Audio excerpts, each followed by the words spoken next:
Amigos televidentes, muy buenas tardes. Es un grato placer de ingresar una vez más a sus hogares a través de TV Culturas. Nuestra programación, el racismo y la discriminación no es un cuento. Hoy nos convoca un tema especial, una fecha también especial. A 12 años de la aprobación de la Ley 045 contra el racismo y toda forma de discriminación.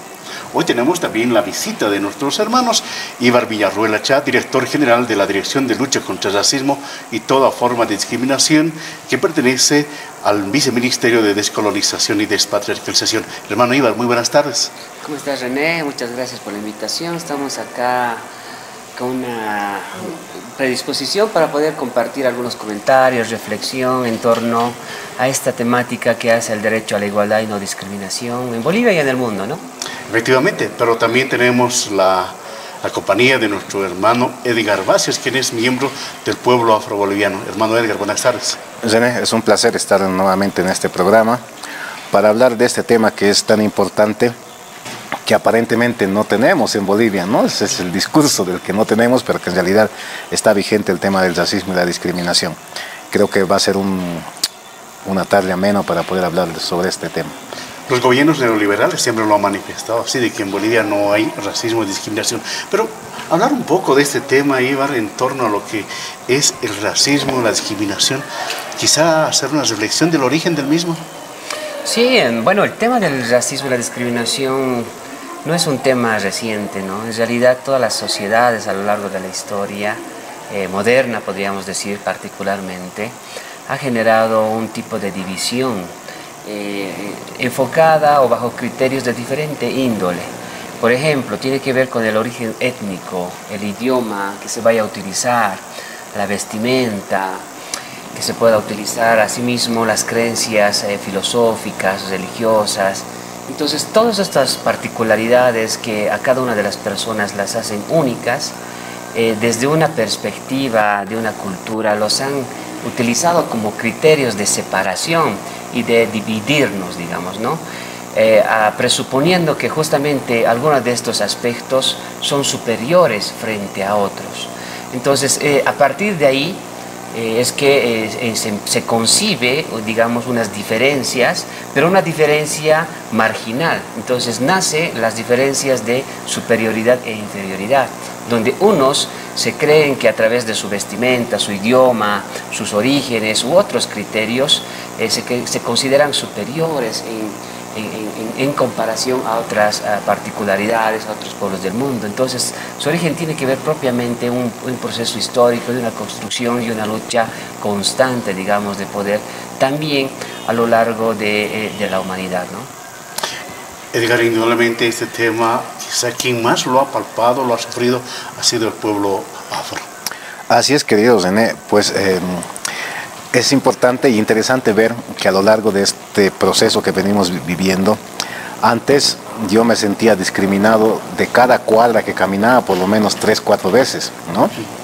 Por un tema de suerte negrito, y hasta ahora todavía tenemos esto, ¿no? De que cuando estás caminando en la calle resulta que se hacen la señal de la cruz, y me pregunto yo, pucha, ¿es que soy santo o es que qué está pasando, no ve?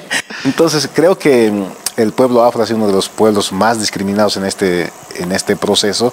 Sin embargo, a pesar de eso, creemos que hay que seguir trabajando para poder eliminar este tema del racismo, ¿no? Que nos parece fundamental. Pero una cosita más que creo que viene ahí al caso, René, que es bien importante, que este racismo es más un racismo visual, ¿no? Creo en Bolivia tenemos un racismo más visual, porque te discriminan cuando te ven por ciertos aspectos, ¿no? Y que tiene que ver con el tema de la raza, del color de piel, qué sé yo. Entonces vamos a estar hablando más adelante por qué, por ejemplo, los afros no se querían casar con otro afro, porque y hasta ahora un afro no se quiere casar con otro afro por el tema de la discriminación, de que sus hijitos van a salir afros o negritos, como normalmente se los dice, y van a sentir un nivel de discriminación igual o peor al que teníamos sus padres. Entonces son temas de los que hay que empezar a hablar, de los que no se habla mucho, pero que es importante. En este tema, pero ha sido importante esa lucha permanente que han tenido los pueblos indígenas, los pueblos afros en este caso, para buscar esa libertad del colonialismo y la esclavitud que se ha tenido con la presencia ya de la colonia. Sí, René, en efecto, una de las particularidades, creo, del mundo y también de Bolivia, por supuesto, tiene que ver con la diversidad cultural, ¿no?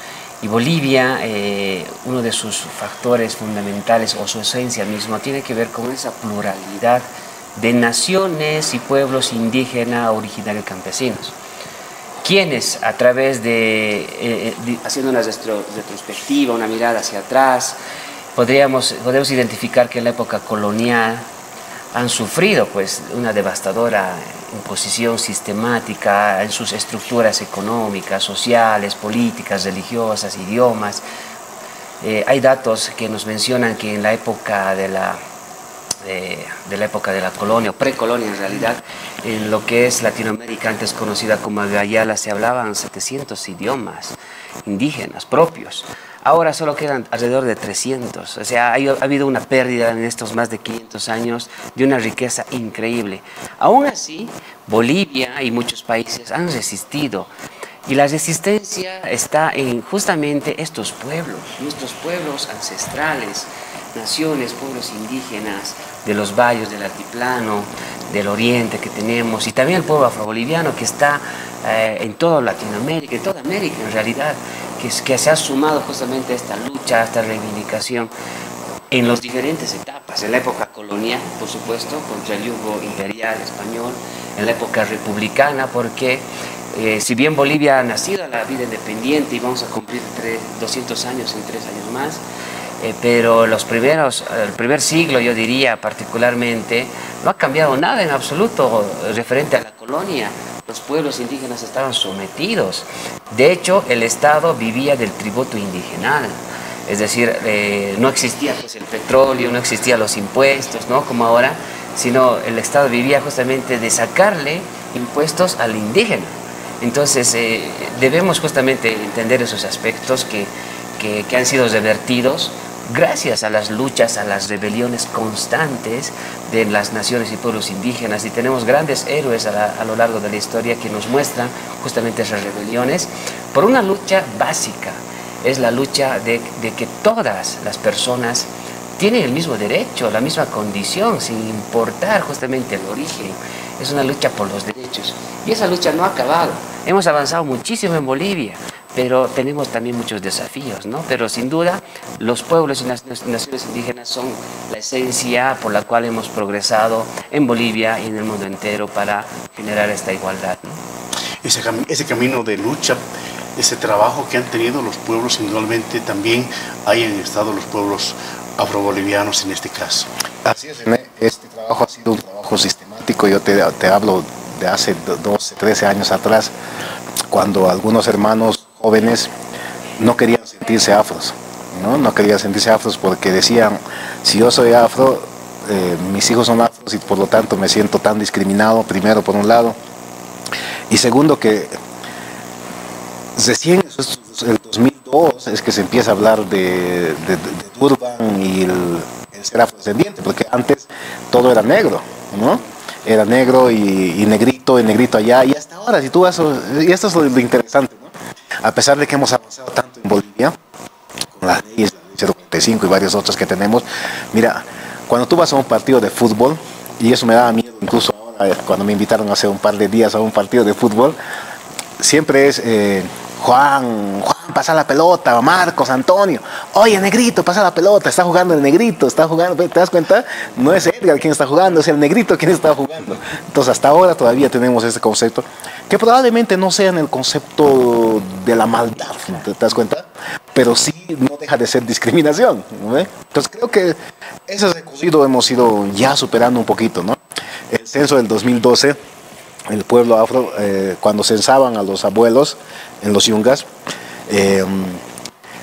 muchos de los abuelos no han logrado censarse, porque la pregunta decía a qué cultura o a qué pueblo perteneces, tú eres afrodescendiente, y no entendían qué era ser afrodescendiente, porque toda su vida le habían dicho que era negro.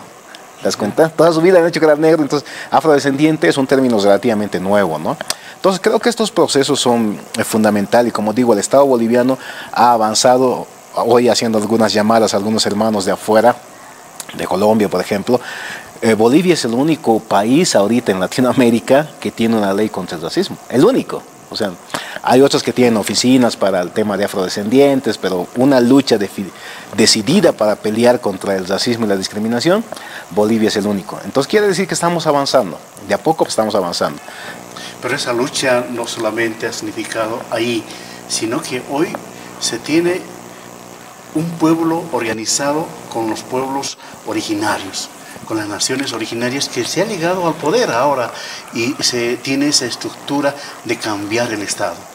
Sí, efectivamente, podríamos indicar que las últimas 2 décadas son donde ha habido un cambio en la toma del poder simbólico también, porque los representantes de las naciones y pueblos indígenas, incluido el pueblo afroboliviano, ya no simplemente están en la protesta, en la lucha, en las rebeliones, sino que de manera organizada, democrática, han ido tomando las instituciones, tomando en el buen sentido de la palabra, para poder ya representar a sí mismos, ¿no? Porque antes era una representación ajena, entonces yo votaba para que alguien me represente y hable en nombre de mí, pero ahora son las propias naciones y pueblos indígenas que presentan a sus representantes, y podríamos decir que en Bolivia ahora tenemos una representación ampliamente de las naciones y pueblos indígenas, tanto en el gobierno nacional, la Asamblea Legislativa Plurinacional y por supuesto las entidades territoriales autónomas. Tenemos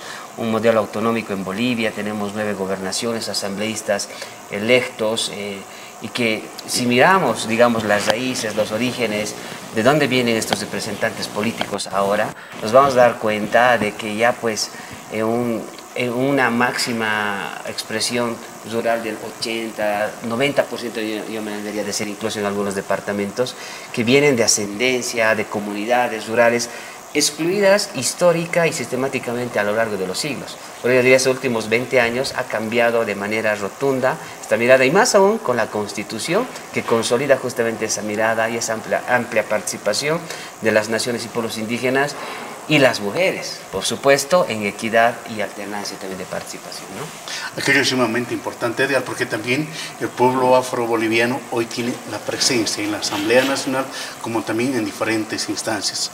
Así es, querido René, la participación de los pueblos indígenas, no solo el pueblo afroboliviano, en sus formas de elección de usos y costumbres, el hecho de reconocer estos usos y costumbres como una forma de vida primero, y segundo como una forma democrática también para el Estado plurinacional, creo que ese es un avance significativo, porque desde ahí el pueblo afro, por ejemplo, tiene ya asambleístas. Hay que seguir trabajando en algunos aspectos de lo malo, por ejemplo, en el tema de asambleístas por nación. Al pueblo boliviano le toca cada 35 años, porque hay 5 pueblos que tienen. Entonces hay que profundizar, pero ya estamos avanzando. Entonces, pero tenemos asambleístas departamentales, tenemos concejales, que estamos avanzando en esa línea, pero pasa también por otros espacios con el tema de ver cómo construimos estos espacios de tierra, territorio, que es la esencia, digamos, de la democracia, ¿no? Entonces, pero creo que en esa línea es que nos sentimos parte del Estado y hacemos Estado, ¿no? Y creo que ese es lo más significativo en estos tiempos. Ese cambio significativo indudablemente ha nacido a través de la nueva Constitución Política del Estado, que aglutina como un Estado plurinacional, reconociendo a todas las nacionalidades que tenemos al interior del Estado. Sí, René, mira, el enfoque clásico de lo que es la construcción de un Estado es construir una sociedad homogénea. Y en Bolivia ha habido muchas veces una diferencia significativa, incluso luchas, porque el Estado, en un proceso de colonialismo interno, ha tratado de homogeneizar a la sociedad, a todas las naciones y pueblos indígenas. Por ejemplo, a través del idioma, utilizando solo el español. Educación. A través de la educación. Sí. La religión, que sin duda 30 años atrás era la religión oficial de Bolivia. Y así, instrumentos por los cuales ha tratado, digamos, de utilizar. El último esfuerzo grande ha sido en la revolución del 52, donde ha tratado de generar una homogeneización en el área rural, particularmente, ¿no? Crear una identidad única nacional, digamos, ¿no? Y en Bolivia ha habido un Estado fallido, pues porque obviamente nuestras naciones y pueblos indígenas tienen sus propias particularidades, su religión, su historia, su territorio, una riqueza increíble de saberes y conocimientos. Y por eso ha fracasado. Y Bolivia ha apostado en construir y ha apostado en construir una mirada diferente de lo que es el Estado. Y ahí nace justamente esta idea de Estado plurinacional, donde se identifica no solamente una identidad o una mirada, sino que son la pluralidad de las culturas, de las naciones y pueblos indígenas, hacen al Estado. Entonces es una concepción totalmente diferente de la que clásicamente hemos heredado, digamos, en la época republicana, cuando nos hemos independizado, o de otras latitudes del mundo. Entonces, en Bolivia, nuestra identidad es la pluralidad más bien, ¿no? Entonces, esos son componentes que son difíciles de entender. Son difíciles de entender propiamente porque está en las luchas simbólicas y en el uso de los lenguajes, etcétera, ¿no? Entonces, el carácter plurinacional, sin duda, es algo que Bolivia ha contribuido, no solamente para nosotros, sino hacia el mundo, y por eso estos temas se han discutido tanto en Ecuador, recientemente la Constitución de Chile, y hay diferentes estados que están retomando ese discurso, esa narrativa, este enfoque que Bolivia ha construido, ¿no? Entonces, ese es, yo creo, el carácter muy importante de lo plural. Efectivamente, pero Edgar, en este camino los hermanos afrobolivianos han aportado indudablemente a lo que ha significado esta nueva constitución política del Estado. Así es, René. Mira, lo lindo de la Asamblea Constituyente era que el pueblo afro no tenía representante. Ya no teníamos representante de decir, ya esta persona va a pelear por los derechos del pueblo afro, sino hemos ido en conjunto, un trabajo de hormiga, mesa por mesa, trabajo de meses, de años que estábamos acompañando ahí. Y una anécdota que yo recuerdo en Sucre, cuando ya casi estábamos finalizando la Constitución, había una pelea, una polarización bien fuerte de los grupos, y en la plaza, un grupo es de este lado, el otro grupo del otro lado, con palos y piedras para agarrarse a pedrazos. Nosotros llegamos con tambores y nos pusimos al medio de los dos grupos, con los tambores. Y mira, cómo los tambores han hecho que todo el mundo suelte los palos y las piedras para unirse, bailar junto a nosotros, cantar junto a nosotros, y eso dio nuevamente un inicio a retomar las conversaciones de la Asamblea Constituyente y por ende los resultados de la Constitución. Hay algunos textos que hablan de eso. La alcaldía de Sucre reconoció esto y dio un premio especial al pueblo afro por hacer esta pacificación de Bolivia, que aparentemente no parecía significativo, pero en el fondo es tan significativo, y la participación de este pueblo que siempre ha acompañado en este proceso, ¿no? Y creo que eso es lo que a nosotros nos ha caracterizado. Todo el mundo nos diría, pucha, pero los afros tanto han sufrido, deberíamos ser personas resentidas, digamos, ¿no? Con todo el sufrimiento. Es más, no. Al contrario, más bien somos personas que ayudamos a construir este proceso desde el diálogo, desde la participación, desde la mirada de la igualdad, y que creo que ese es uno de los aspectos que caracteriza al pueblo afro, ¿no? Evidentemente. Vamos a cerrar este bloque, pero unos minutos, amigos televidentes, y en el segundo bloque vamos a hablar acerca de lo que significa el 8 de octubre. Una pausa y ya volvemos.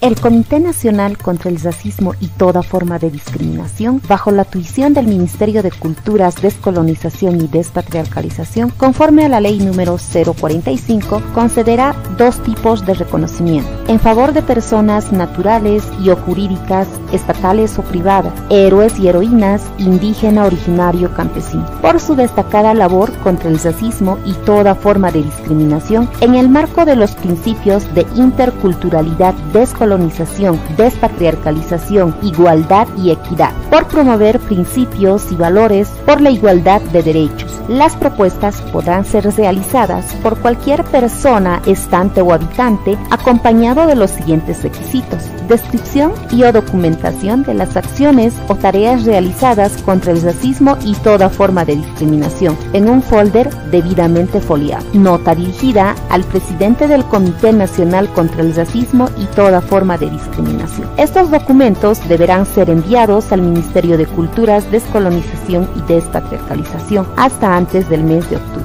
Una vez recepcionados los antecedentes, la Dirección General de Lucha contra el Racismo y toda forma de discriminación revisará la documentación referida y en un máximo de 15 días se pronunciará con un informe. Aprobada la entrega del reconocimiento, la Presidencia del Comité Nacional contra el Racismo y toda forma de discriminación emitirá la resolución determinando la concesión del reconocimiento, que contempla una plaqueta en forma de cruz de Chacán, que deberá ser entregada cada año en el mes de octubre, en conmemoración a la vigencia de la ley número 045, en un acto público.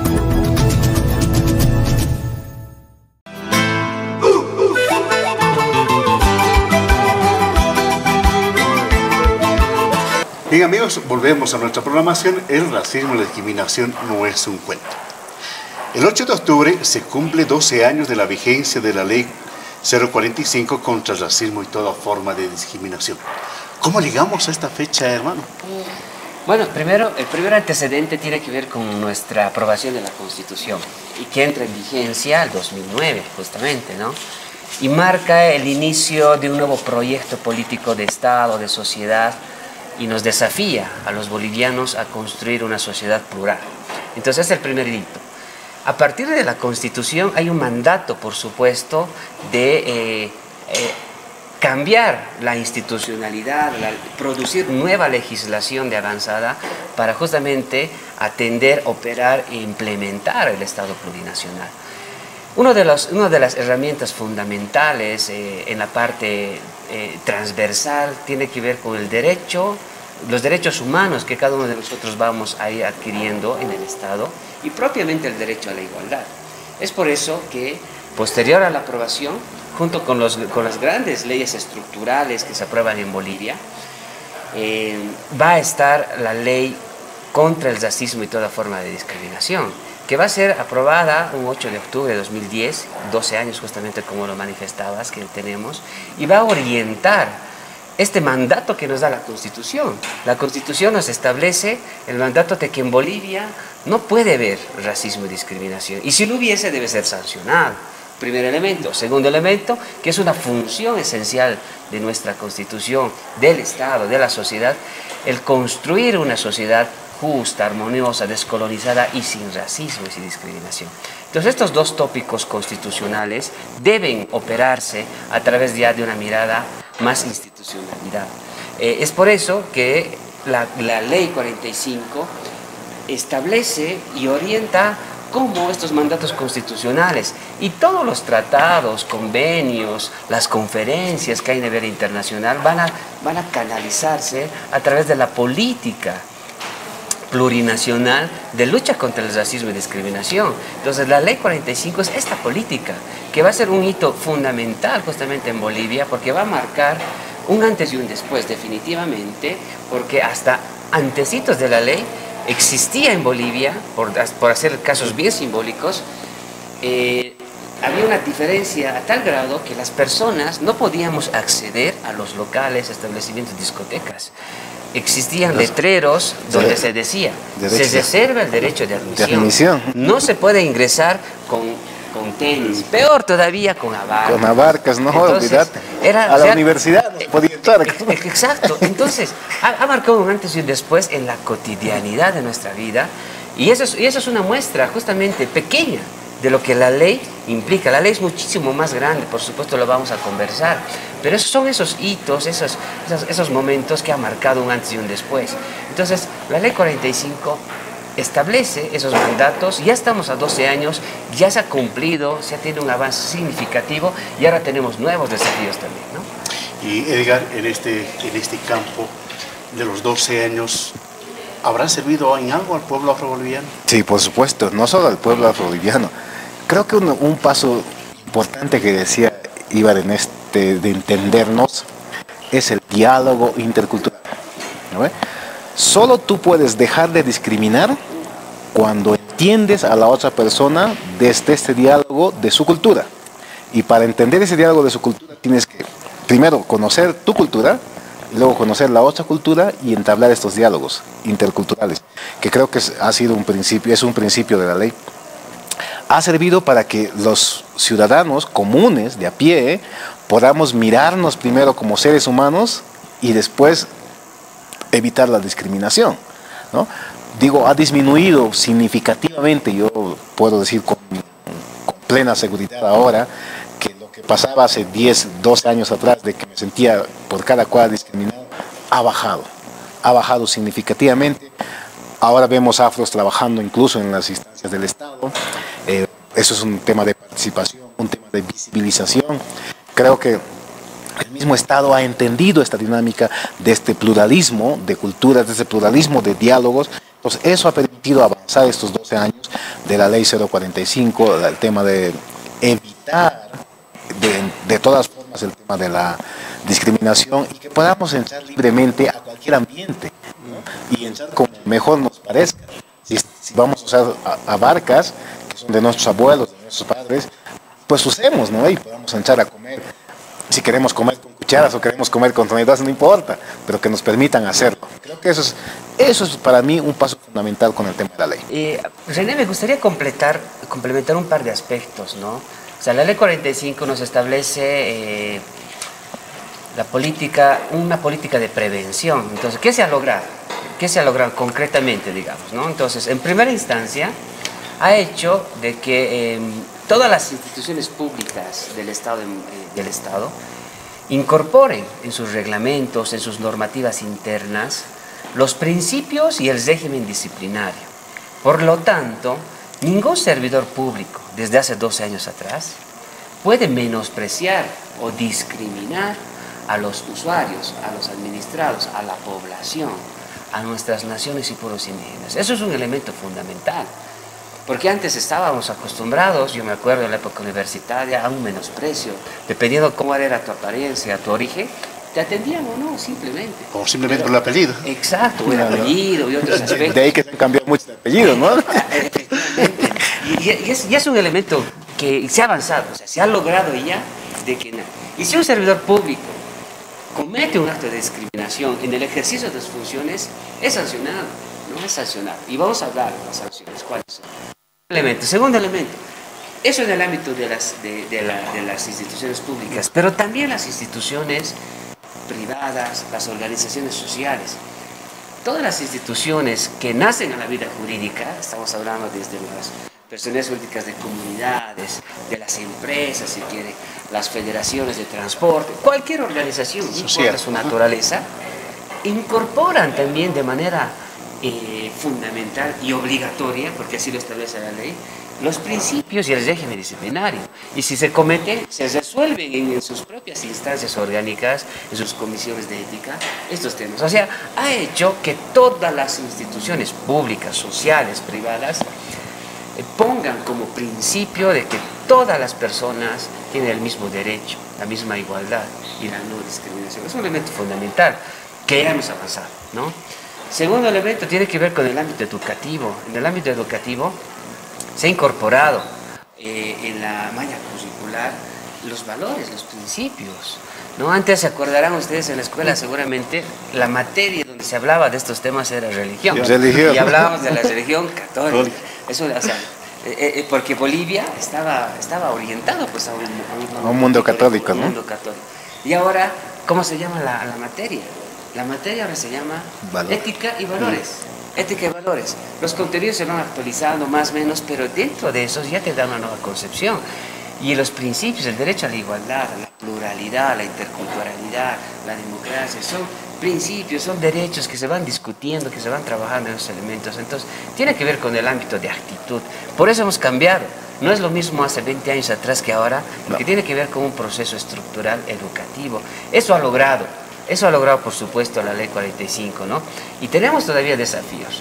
Por supuesto, tenemos desafíos porque muchos actos de discriminación todavía son cotidianos. Lamentablemente, los vivimos. No con la misma intensidad y naturalidad que hace 20 años atrás, sin embargo, pero tenemos todavía actos de discriminación y racismo aún en nuestra sociedad.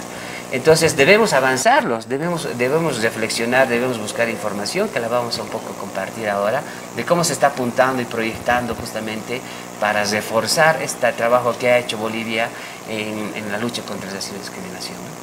Se tiene indudablemente en esta ley principios y valores que se ha rescatado de lo que ha sido ese saber ancestral que han dejado nuestros pueblos, y aquello está contemplado en la Ley 045. Así es. Uno ya hemos hablado bastante de la interculturalidad, la igualdad. Y aquí permíteme, esta frasecita, ¿no? Todos somos iguales ante la ley. Yo creo que esta frase, en su más profundo entender, nos ha permitido la ley 045 entender esta dimensión, ¿no? Porque esto no solo es un discurso, sino es ver que realmente vivamos esto que estamos diciendo, ¿no? Entonces creo que estos principios que tiene la ley 045 nos ha permitido al pueblo afro y a los pueblos indígenas sentarnos en una mesa de negociación en esta igualdad de condiciones, ¿no? Porque antes no se te permitía hacer una cosa como esa, ¿no? Tenías que buscar a alguien que intermedie por los pueblos indígenas, por los pueblos afros, y como decía, se elegía otro personaje del que nunca te representaba. Entonces creo que estos principios ahora es diferente, que además el otro aspecto es fundamental, que tú cuando puedas ir a discutir o a hablar, a plantear temas de tu cultura, puedas ir incluso con tu propia vestimenta, ¿no? Qué cosa más linda, realmente. Creo que la 045 para mí es una de las leyes estructurales del Estado plurinacional, porque nos permite pensar primero, y quizás el otro tema fundamental que viene aquí es que ha frenado de cierto modo toda esa sobredosis de negatividad, de ver al otro diferente, de ver al otro como menos. Ha permitido frenar esto. Y los currículos, por ejemplo, un aspecto que a mí me gusta mucho es que desde educación se ha trabajado juntamente con el viceministerio, el Ministerio de Culturas, para introducir en el tema de los currículos regionalizados el principio de igualdad y el principio de interculturalidad, que son los dos que a mí me gustan más, ¿no? Porque me permiten entonces hablar de igual a igual primero, y segundo, enseñarle a mi hijo esto que para mi cultura es importante. Esta mañana decía la hermana ministra, qué lindo ver lo que he visto en Coripata, que los pequeñitos están orgullosos de su cultura. Si no hubiera sido la ley 045, no estaríamos hablando de este nivel en este momento. Porque, vuelvo a lo que te decía hace rato, seguramente dirían, yo no quiero tener hijos afros para que no sufran. En cambio, la ley nos ha permitido reencontrarnos entre hombres y mujeres afros, entre hombres y mujeres indígenas, para seguir haciendo un Estado plurinacional y seguir conviviendo entre nosotros. Este mandato de la Ley 045 igualmente es sumamente importante, pero al interior de aquello, hermano Ibar, se tiene el Comité Nacional contra el Racismo y toda forma de discriminación. ¿Cuál es el trabajo que realiza este comité? Un componente importante de toda normativa es crear una institución, porque muchas veces las políticas sociales pueden tener muy buena perspectiva, digamos, muy buena intención, pero si no le creas un mecanismo institucional dentro del Estado que se dedique a aquello, no va a funcionar. Entonces la ley prevé también justamente aquello. Es por eso que establece al Comité Nacional contra el Racismo y Discriminación como una instancia que aglutina a los 4 órganos del Estado. Aglutina a los 351 gobiernos autónomos, hablando de departamentos, municipios, autonomías indígenas, regiones. Y aglutina a las organizaciones sociales más relevantes e importantes de Bolivia, ¿no? Las confederaciones máximas. Participan, ahora sí, los protagonistas. Los protagonistas son las personas, las poblaciones que han sufrido de manera sistemática mayor discriminación. Entonces estamos hablando de las naciones pueblos indígenas, estamos hablando del pueblo afro-boliviano, estamos hablando de las personas con discapacidad, colectivos LGTBs, estamos hablando de adultos mayores, etc. Una lista de 60 instituciones que conforman. Es la institución, creo yo, hasta donde conozco, más plural y representativa, el espacio más democrático, porque se trata de un principio universal, la igualdad, ¿no? que es justamente.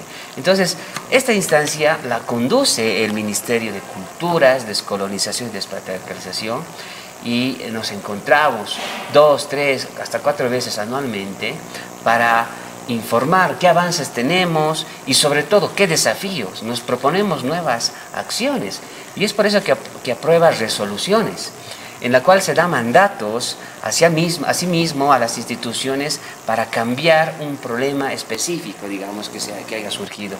Y ahí se van haciendo evaluaciones, es uno de sus mandatos, evaluaciones a las políticas públicas, a las leyes, y se va proyectando nuevas ideas de normas, nuevas ideas de planes, de programas, etc. Entonces es un espacio altamente plural y que está funcionando. Lo hemos puesto nuevamente en funcionamiento después de que el ministerio ha sido cerrado en 2020 en realidad, y ha vuelto a nacer a la vida institucional. Entonces este espacio es fundamental, y así como este espacio Comité Nacional tiene que replicarse en los 9 departamentos del país.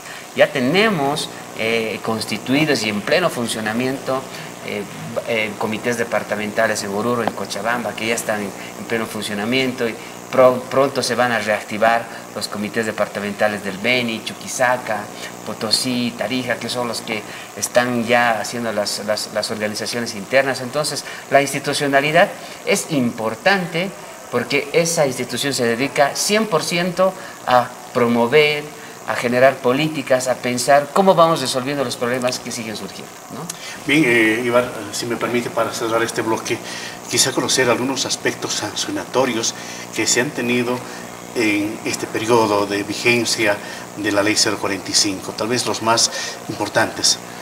El tema de la discriminación es tan transversal que ocupa no solamente la vida pública, privada, instituciones, social. Y por eso la Ley 45 prevé varios ámbitos que son instancias que garantizan el ejercicio de tu derecho. Tenemos el régimen administrativo que hemos hablado brevemente, donde los servidores públicos estamos sometidos a la responsabilidad por la función pública. Entonces, si un servidor público comete actos de discriminación, puede ser sancionado. Y la sanción es la destitución, y tenemos ejemplos, tenemos docentes de universidades, tenemos directores de instituciones nacionales que han sido destituidos por cometer actos de discriminación. Los tenemos sistematizados y registrados nosotros en el Comité Nacional. Por un lado, tenemos otro ámbito donde los medios de comunicación, la prensa, tenemos los canales, todo lo que son medios de comunicación, también están regulados.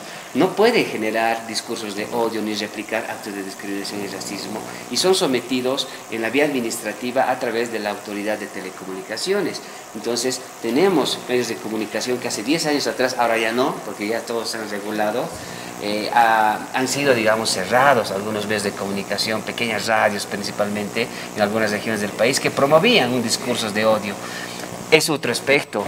En los locales públicos, donde vamos a los restaurantes, los bares, las discotecas, un gimnasio, hoteles, etc. Todo aquel espacio que te da un servicio a la población, ellos también deben garantizar un trato igual a toda la población. Y si cometen actos de discriminación, también están sometidos a un proceso administrativo sancionatorio, que son los gobiernos municipales los que regulan. Por eso invitamos a la población de que cuando tenga un acto de discriminación puede ir a la alcaldía a presentar su denuncia y serán sancionadas. Las sanciones en el caso de los locales son 3 días cuando la primera vez, 30 días en las clausuras y hasta una definitiva en una tercera vez. Y algo relevante, la discriminación y el racismo ahora también son delitos en Bolivia.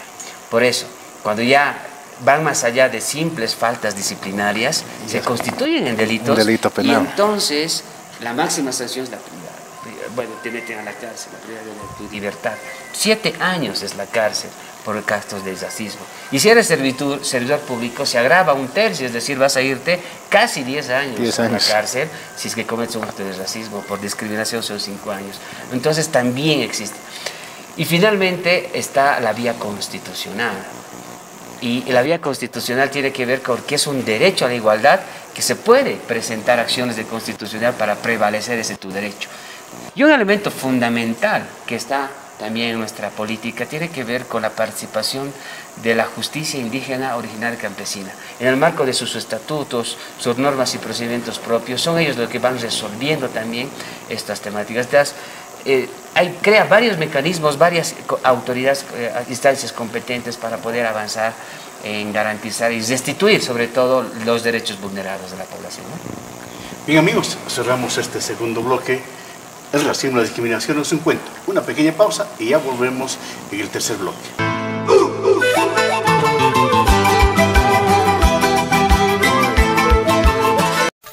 El Comité Nacional contra el Racismo y toda forma de discriminación, bajo la tuición del Ministerio de Culturas, Descolonización y Despatriarcalización, conforme a la Ley número 045, concederá dos tipos de reconocimiento: en favor de personas naturales y o jurídicas, estatales o privadas, héroes y heroínas, indígena, originario, campesino, por su destacada labor contra el racismo y toda forma de discriminación en el marco de los principios de interculturalidad, descolonización, despatriarcalización, igualdad y equidad, por promover principios y valores por la igualdad de derechos. Las propuestas podrán ser realizadas por cualquier persona, estante o habitante, acompañado de los siguientes requisitos: descripción y o documentación de las acciones o tareas realizadas contra el racismo y toda forma de discriminación, en un folder debidamente foliado. Nota dirigida al presidente del Comité Nacional contra el Racismo y toda forma de discriminación. Estos documentos deberán ser enviados al Ministerio de Culturas, Descolonización y Despatriarcalización hasta antes del mes de octubre. Una vez recepcionados los antecedentes, la Dirección General de Lucha contra el Racismo y toda forma de discriminación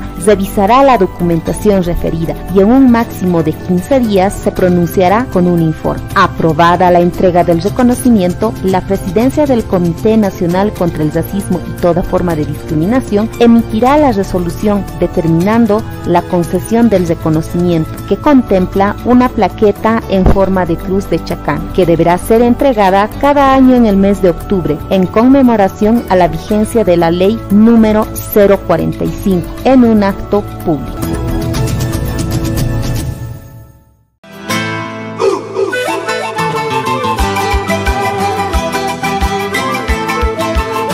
Bien amigos, volvemos al tercer bloque. Nos ha convocado el programa El racismo y la discriminación no es un cuento. Este próximo mes va a ser importante porque se va a tener un encuentro nacional, una cumbre nacional contra el racismo y toda forma de discriminación. Pero aprovechar, se han realizado varias campañas de socialización en torno a lo que significa esta ley, promover y que la población pueda conocer. El pueblo afroboliviano también ha recibido esta información, Edgar. Así es, querido René. El último que hemos recibido ha sido en el Festival de Coripata de la Cultura del Pueblo Boliviano recientemente. Información que es útil en dos vías. Uno primero como información y otro como mecanismo de entender cómo hacer una denuncia, dónde hacer una denuncia, cuándo hacer una denuncia.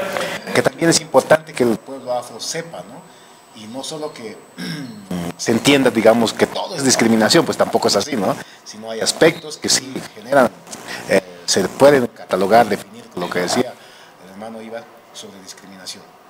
Y creo que la mayoría de los pueblos indígenas se trabaja mucho, yo en la comunidad que asisto, por ejemplo, se trabaja mucho el tema de discriminación, se trabaja mucho el tema del racismo, se trabaja mucho el de buscar la equidad, la igualdad y lo que en algún momento decíamos, la participación de la mujer, que es fundamental en este tema, porque siempre la mujer ha sido, digamos, el más discriminado, incluso en nuestras propias comunidades, ¿no?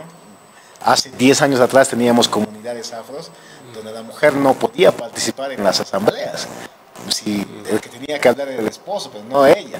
Entonces ahora hemos superado estos aspectos internos del pueblo afro en entender que la mujer tiene el mismo derecho que el hombre, tiene la igualdad de participación y que si su esposo opina de una forma y ella está opinando diferente, está bien, es una opinión que hay que respetarla y hay que buscar esos consensos para los entendimientos. Creo que esos son aspectos internos, digo yo, del pueblo afro, pero que estamos trabajando en ello y hemos logrado ya recibir toda esta información a través del viceministerio, a través del Ministerio de Culturas, que realmente ha puesto mucho desde su parte para que esto sea posible. Es importante esto recibir, Ibar, cuando las poblaciones reciben esta información y nos lo dicen, ¿no? Tenemos la información y aquello hay que seguir trabajando. En efecto, creemos y apostamos de que la mejor forma de resolver los temas estos temas, estos flagelos, como ser el racismo y discriminación, es a través de la prevención y la educación. Esta es la mirada que apuesta nuestro gobierno nacional, nuestras autoridades, porque no podemos enfocarnos únicamente en el régimen sancionatorio, porque no vamos a construir más cárceles para más gente, no. Debemos cambiar a la sociedad, exacto. Debemos cambiar a la sociedad, debemos cambiarnos a nosotros mismos. El cambio... estos temas son tan estructurantes que dependen de generaciones, dependen de actitudes y dependen de nosotros. Se cambia desde la familia, ¿no? Entonces, es por eso que la prevención, a través de eventos de socialización, el sistema educativo, medios de comunicación y discursos de reflexión que vayamos promoviendo, son los espacios, y concursos, digamos, también, son espacios donde vamos cambiando la perspectiva de cómo vamos a construir una nueva sociedad, donde no solamente exista tolerancia, sino existe una interculturalidad. Eso me gusta, respeto, ¿no? Me gusta mucho lo que dice Edgar, justamente esa interculturalidad, que no se trata simplemente de ver al otro de lejos, sino ese intercambio, esa apropiación, esa complementariedad de culturas, de miradas, ¿no? Entonces, creo que es importante, y a eso se apunta justamente desde la perspectiva de todo el trabajo de prevención que se hace desde el Ministerio de Culturas y también con la participación de las instituciones que hacen parte del Comité Nacional contra el Racismo. El próximo mes va a ser sumamente importante porque se va a realizar la Cumbre Nacional contra el Racismo y toda forma de discriminación. En efecto, justamente en ese mandato es de que ya tenemos 12 años de vigencia de la política a través de la Ley 45 contra el racismo y discriminación. Ya es momento de hacer una evaluación integral y una evaluación sobre todo participativa, transparente y plural. Por eso el hermano presidente, el hermano vicepresidente, nuestra ministra de Culturas ha convocado a esta cumbre nacional del racismo y discriminación, para hacer una mirada retrospectiva, es decir, cuánto hemos avanzado, qué se ha cumplido de la normativa, de la Constitución, de la Ley 45, qué es lo que se ha avanzado y qué queda pendiente, cuáles son nuestros desafíos ahora, qué es lo que ha ocurrido, por qué todavía sigue existiendo. Entonces debemos hacer una evaluación integral y la cumbre tiene ese sentido. Es un espacio justamente de reflexión, de deliberación y sobre todo de proposición para reforzar esa política que tenemos a nivel de Bolivia y nutrir de nuevas normas, de nuevas políticas, robustecer la capacidad estatal en todos los niveles para afrontar estos desafíos que vamos a identificarlos con la participación de la población. Entonces estamos invitando al 24 y 25 de noviembre en la ciudad de La Paz, vamos a tener nuestro encuentro nacional y auguramos una participación masiva. Estamos esperando la participación de los 9 departamentos, de alrededor de unas 1000 participantes por lo menos, y trabajar en nuestras mesas técnicas durante 2 jornadas que nos van a ayudar a reflexionar, a discutir de cuánto hemos avanzado y cuánto nos falta todavía para avanzar, ¿no? Ahí va a ser importante de que el pueblo afroboliviano pueda participar y hacer conocer su posición. Así es, René. Esta cumbre para nosotros significa un nuevo espacio. De cierto modo, nosotros como pueblo somos los gestores de esta ley. Entonces, significa un nuevo espacio para hacer esto que dice Iván, ¿no? De revisar cuánto hemos avanzado y sobre todo creo que lo más importante es que no sea una mirada del Estado, ¿no? Solamente, sino es que la sociedad civil participa en la mejora, en la revisión, en una nueva propuesta de lo que significa la ley 045 y de repente requerimos algunas otras normativas que refuercen estos procesos. Esto es lo importante en esta cumbre. Entonces yo quiero invitar a mis hermanos afros, a mis hermanos indígenas, que se sumen a esta cumbre, que ojalá tengamos más de 1000 personas, de verdad, sería lindo tener más de 1000 personas y en la que podamos discutir sobre estos aspectos de lo que ya hemos hablado, ¿no? De la igualdad, de la oportunidad, de la equidad, hablar de la interculturalidad, hablar del tema de educación y sobre todo enseñarnos a nosotros mismos que no es que se aprende cuando se sanciona más, sino se aprende cuando se educa más. Entonces creo que ese es el paso fundamental. ¿Quiénes van a poder participar y al margen de los hermanos afros? Bueno, es un espacio abierto. Entonces la convocatoria ya está lanzada, próximamente se va a hacer la presentación oficial por parte de nuestras autoridades. Vamos a tener una convocatoria en la cual se van a poder registrar todas aquellas personas que quieran contribuir en esta reflexión, en este análisis, en esta proposición. Particularmente invitamos todo el aparato estatal, por supuesto, 4 órganos, entidades territoriales autónomas. Las organizaciones sociales son fundamentales a través de sus representaciones nacionales y departamentales. Estamos hablando del Pacto de Unidad, por supuesto, como ente matriz que aglutina a todas las organizaciones sociales. Las poblaciones que han sufrido sistemáticamente discriminación y están organizadas a nivel nacional, colectivos LGTBs, mujeres, niños, adultos mayores, personas con discapacidad, y todas esas poblaciones van a participar de manera preferente. Vamos a hacer llegar las invitaciones, por supuesto, como corresponde. Las universidades, el sistema educativo. Es decir, estamos abriendo a tal manera la participación de que nadie se sienta excluido, porque ese tiene que ser el principio justamente de nuestra cumbre. Es una cumbre para discutir el derecho a la igualdad y por lo tanto es una convocatoria abierta. No vamos a marginar, excluir a nadie, ¿no? Entonces invitamos justamente a todos y que vayamos trabajando y trayendo nuestras propuestas, ¿no? Invitamos que vengan, compartan las reflexiones y nos pongan en mesa de discusión aquellas propuestas que quieren que las reflexionemos y que queden como conclusiones y mandatos de la cumbre. Van a estar, por supuesto, nuestras máximas autoridades presentes para tanto la inauguración, pero sobre todo para recoger las conclusiones y los mandatos que van a ser vinculantes para nosotros y para la institución estatal y las podamos volver realidad una vez podamos concluir la cumbre. Va a ser importante de que se puedan tener varias mesas de análisis de lo que se pueda tener en este encuentro. Sí, sin duda. No vamos a poder discutir las mismas personas en un solo espacio. Estamos pensando, por supuesto, organizar en mesas de trabajo. Tenemos un gran bloque para, por ejemplo, todo lo que son los medios de comunicación, ¿no? Son parte de lo que se genera una narrativa, una opinión pública e incluso, en algunos casos, forman criterio, ¿no? Entonces es importante trabajar en el rol protagónico que han tenido y que tienen los medios de comunicación para construir esta sociedad igualitaria, plural y justa, ¿no? Entonces el rol positivo. Tenemos también la participación de las universidades, tenemos la participación de la parte estatal en cuanto a su funcionalidad.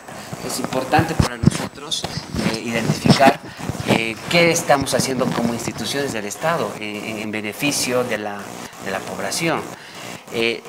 Importante ver el sistema de justicia, ¿no? Entonces es para nosotros fundamental saber cómo está la justicia, pero no solamente la justicia ordinaria, penal, sino la justicia en plural, ¿no? Estamos pensando invitar a autoridades indígenas, originarias, campesinas, autoridades que administran el régimen disciplinario administrativo, por supuesto jueces fiscales, policías van a estar también participando. Entonces son 6 meses de trabajo definitivamente que vamos a nutrirnos de amplios debates, van a estar invitados especiales como panelistas para generar reflexión y discusión.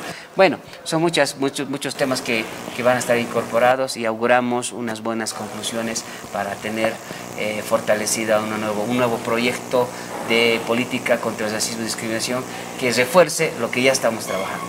Edgar, es sumamente importante lo que nos dice Ibar, porque ahí vamos a poder plantear todo lo que nos falta por hacer y lo que se pueda cuestionar a lo que no se ha hecho. Así es. Estas mesas de trabajo va a permitirnos, como dice aquí Ibar, ver primero cuánto más se puede hacer.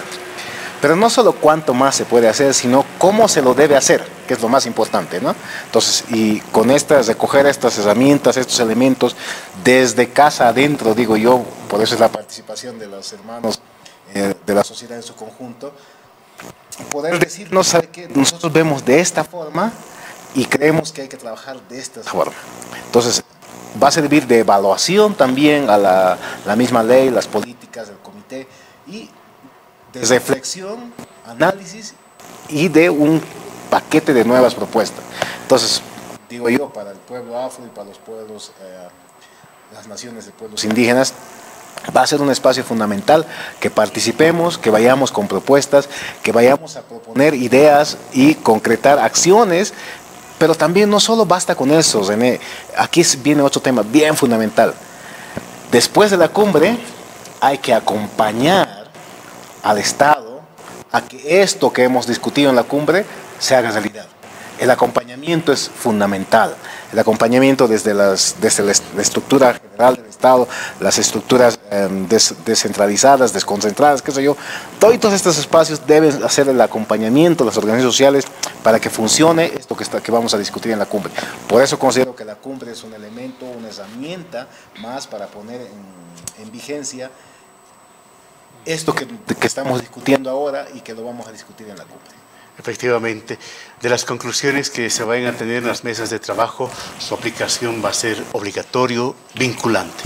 Así es, como lo ha dicho René, es un espacio altamente democrático y las decisiones tendrán un carácter vinculante y es importante el acompañamiento de la sociedad civil para que lo podamos plasmar en diferentes políticas públicas que se van a traducir en legislación, en programas, en proyectos y en recursos para poder implementar todo eso que vayamos a trabajarlo, ¿no?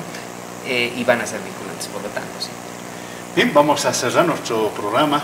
Permítame, Legal, tenemos indudablemente este mensaje. Gracias. Que todos somos iguales ante la ley, y aquello en estos 12 años que se tiene de aprobado la ley 045 contra el racismo y toda forma de discriminación, nos lleva a aquello IVA.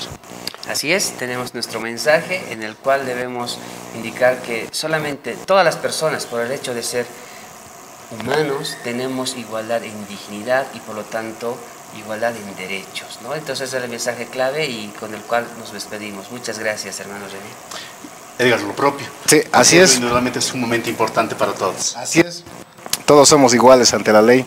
Es un eslogan, una frase que debe ser una forma de vida, ¿no? Y sobre todo, esto que dice allá, que el racismo y la discriminación no es un cuento. Es algo que vivimos todos los días y es algo que tenemos que cambiar. Y para llegar a este camino, este es el mensaje. Muchas Bien, gracias. amigos, hemos llegado a la parte final de nuestra programación, hablando de los 12 años de la aprobación de la ley 045 contra el racismo y toda forma de discriminación. Nuestro programa, la próxima semana, como siempre, a través de TV Culturas, el racismo y la discriminación no es un cuento.